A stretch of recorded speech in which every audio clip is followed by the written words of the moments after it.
सबसे पहली चीज समझ में आई थी, नो इन्वेस्टमेंट। यहाँ कोई पैसा जमा नहीं होता, पैसा जमा नहीं होता। अगर नहीं होता तो कोई रिस्क भी नहीं। आरसीएम में 17 रुपए का नमक आता है। आपने कितने पैसे दिए, बदले में क्या मिल गया? कोई इन्वेस्टमेंट है, कोई रिस्क? रिस्क कब है? जब पैसा जमा हो और बोला जाएगा ये 10 गुना 20 गुना हो गया तब मिलेगा। ऐसी जितनी भी कंपनियां हैं वो सब गायब है, आपको पता है। चाहे वो सहारा रही हो, चाहे पल्स रही हो, चाहे कोई रही हो, रीजन चाहे कुछ भी रहा हो, पर जहां पैसे का लेन देन है वहां लायबिलिटीज बढ़ जाती है कि मैंने आपको दिए थे, आप जानो। यहाँ इस तरह का कुछ भी, वो व्यक्ति स्टोर पे आएगा, अपना राशन उठाएगा, बिल करेगा, उसको पैसे देगा अपने घर, कोई टेंशन नहीं है। तो पहला मेरा आरसीएम करने का वजह क्या थी कि यहाँ कोई इन्वेस्टमेंट, क्योंकि मेरे फादर साहब का बहुत नाम है, आर्मी से रिटायर हैं, उससे पहले दादाजी हरियाणा पुलिस में थे। इन दोनों का अलग ही जलवा था। जब मैंने आरसीएम किया तो इन्होंने मेरे से एक ही बात बोली थी, हमारे घर कोई नहीं आना चाहिए। मैंने कहा मतलब क्यों आएंगे घर, ये तो बताओ। बोला ये इस तरह की कंपनियों में ना लोग बाद में घर आते हैं। मैंने बोला मैं किसी का कुछ ले ही नहीं रहा, घर कैसे आएंगे?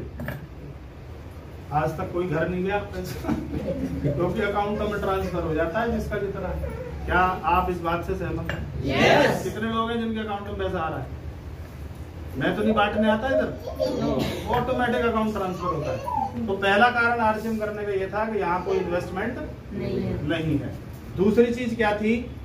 दूसरा था इसे पार्ट टाइम भी किया जा सकता है। ये इकलौता ऐसा काम है जिसे पार्ट टाइम भी किया जा सकता। एक आदमी जॉब करता है, मान लो 12 घंटे की जॉब करता है, ये अगर 50 साल की जॉब करे तो घंटे कितने रहेंगे? 12। और अगर ये पार्ट टाइम में आरसीएम शुरू कर दे और 2 घंटे रोज लगाने लगे तो धीरे धीरे इसकी क्या बढ़नी शुरू हो जाएगी? टीम 2 आ गए, 4 आ गए, 6 हो गए, 7 हो गए, 10 हो गए। और वो भी जब काम करेंगे तो उनके वर्किंग आवर्स इसको काउंट होंगे। हेलो, ये पार्ट टाइम से शुरू करके आज as a full time as a career किया जा सकता है। तो मुझे पता था मैं अपने मोबाइल के काम के साथ भी इसको शुरू कर सकता हूँ। ऐसा नहीं है कि दुकान का शटर लगाओ फिर आरसीएम करो, ये नहीं सुनने देगा कुछ। 40 मिनट पसीने में मरना ही होगा। क्लियर है यहाँ तक? यस। तीसरी चीज क्या थी? यहाँ एक उस्ताद मिलता है, गाइड मिलता है। बाकी किसी काम में कोई उस्ताद गाइड है? उसे पता है इसे सिखाया और ये मेरी सीट पे बैठ जाएगा, ये मेरा ही गड़बड़ कर देगा। जैसे मैंने मोबाइल कुछ बच्चों को सिखाया तो उन्होंने मेरा ही सत्यानाश किया कि नहीं किया? बताओ,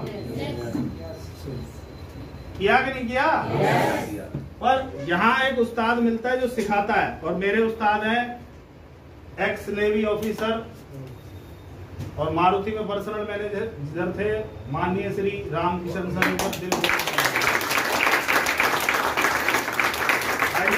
66 साल की उम्र है और करंट अभी 16 साल का 14 साल वाला ही है। भयंकर भौकाल मचा रखा है। अभी मैं 2 दिन हरिद्वार रुकी था तो सबके साथ था मैं, मतलब मैं हैरान हूँ उनकी एनर्जी को।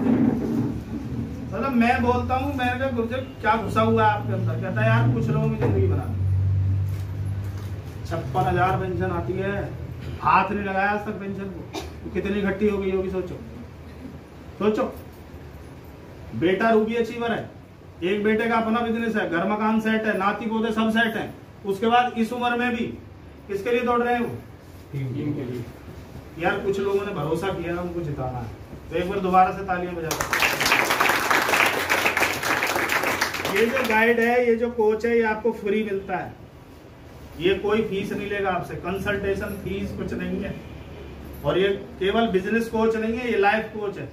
जिंदगी में कुछ भी डिसीजन लेना है आप अपने उस्ताद से पूछ सकते हैं, बाहर कोई नहीं बताएगा। बाहर बोलते हैं तू जाने तेरा काम जाने, अपने आप सोच। और चौथी चीज जो समझ में आई थी वो थी चैलेंजेस। दुनिया का कोई काम कर लो, उसे करते करते चैलेंज बढ़ते हैं घटते हैं? कोई बिजनेसमैन बैठा है, जो मजा पहले था अब है? चैलेंज बढ़ रहे हैं घट रहे हैं? कोई जॉब में है, चैलेंज बढ़ रहे हैं घट रहे हैं? पहले फोन पे लोग अटेंडेंस लगवा देते थे, तू जा रहा तू लगा दियो। अभी क्या चलता है? अभी क्या चलता है? अब फिंगरप्रिंट किसी के किसी से मैच नहीं करते, तो जो अपनी उंगली काट के दे देगा इसे चिपका दी, इसका मतलब जाना ही पड़ेगा। पहले लोग क्या करते थे, उधर हाजिरी भराए, इधर और कोई काम कर लिया, शाम को कुछ और कर लिया। अभी सरकार भी शानी हो गई है, बोला इधर ही उंगली लगा के रख, और लंच टाइम में भी लगा कि इधर ही है कि लंच कर रहा है कि फिर चला के बाहर, और जाते टाइम भी लगा। हेलो, तो चैलेंज बढ़ रहे हैं घट रहे हैं? पर आरसीएम में जब आप शुरू करोगे तो चैलेंज रहेंगे, 1 साल बाद कम हो जाएंगे, 2 साल बाद, 3 साल बाद, 4 साल बाद, 5 साल बाद, और मेरे लेवल पे आने के बाद क्या चैलेंज? हेलो, आपको मजा आएगा कम करने में? जहाँ जाओगे लोग आपका मालाओं से फूलों से बारिश कर करके वेलकम करेंगे, पर जब नए नए जाओगे तो लोग घर छोड़ के भाग जाएंगे। बोला वो फौजी आ रहा प्लान दिखाने, उसको कह दियो मैं हुई नहीं, किधर है? बोला 4 पाई के नीचे घुसा हुआ है ना? ये शुरू में रहेगा, लोग आपके नाम से भाग जाएंगे, बाद में लोग आपके नाम से टिकट लेके सुनेंगे। ये यहाँ संभव है। सेलिब्रिटी बन सकते हैं लोग, ऑटोग्राफ लेते हैं, बाद में लोग फोटो खिंचवाते हैं, लोगों ने घरों में लगा रखे हैं बड़े बड़े पोस्टर, ट्रॉफी लेते हुए। बाहर संभव है क्या? कौन फोटो खिंचवाएगा? डॉक्टर के साथ तो खिंचवा लेते होंगे, ऑपरेशन किया, पैसे पकड़ाए, जान छोड़, डॉक्टर साहब जानते हैं, कोई पंगा नहीं है। और सबसे बड़ी बात क्या? नेटवर्क।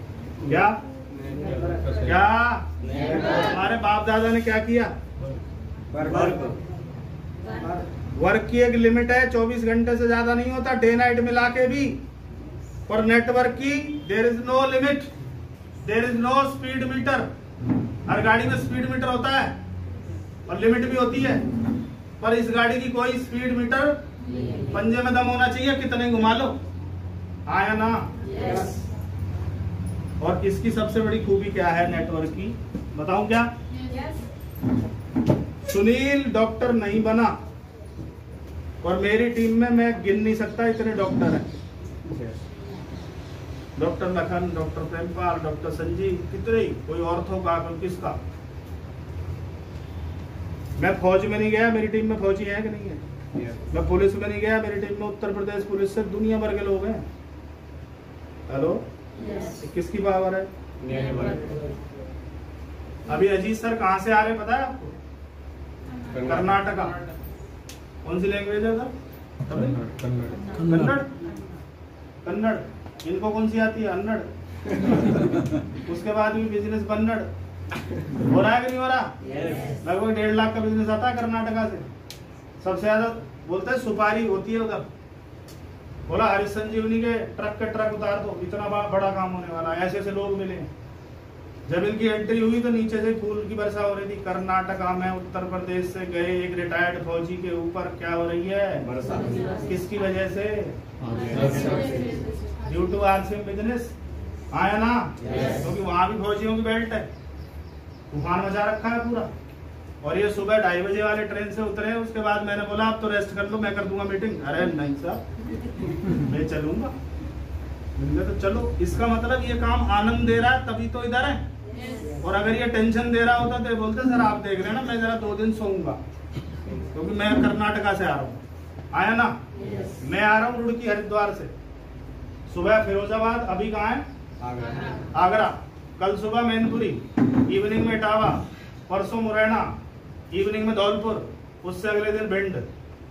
हेलो, आनंद आ रहा है तभी तो, नहीं तो यूं कहते यार क्या करेंगे वहां जाके। आपसे ज्यादा पसीना मेरे को आ रहा है? आनंद आ रहा है। जब काम में मजा आना शुरू हो जाए, फिर सर्दी, गर्मी, भूख, प्यास कुछ समझ में नहीं आती।